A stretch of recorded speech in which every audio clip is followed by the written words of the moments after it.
Assisté lors des débats sur le projet de loi dit de simplification à un remake du concours Lépine ou un remix de Massacre à la tronçonneuse.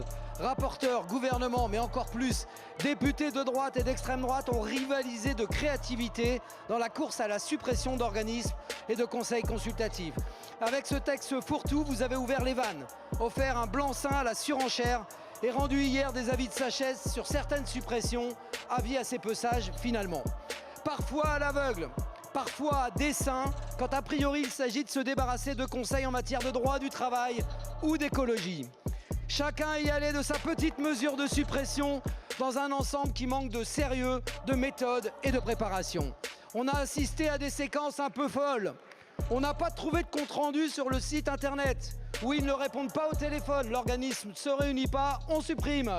On ne connaît donc pas, donc ça ne sert à rien, on supprime. Des structures de concertation, donc inutiles, on supprime. 32 organismes ont été supprimés hier soir. Mais c'est pas assez, pas le grand soir. Décevant, vous direz. L'OFB, l'ADEME, ESS France, CRES, on aurait pu aller beaucoup plus loin dans ce choc de simplification. Nous ne sommes pas passés loin de la suppression de la Commission nationale du débat public dont les salariés sont en grève aujourd'hui et que je salue. Vous annonciez un choc de simplification, c'est le début de la grande liquidation. Aucune vision sur les effets des suppressions. Par exemple, le Conseil national de la montagne qui a découvert cette suppression, ils ne se réunissent pas, c'est le Premier ministre qui doit les convoquer et qui ne les a pas convoqués.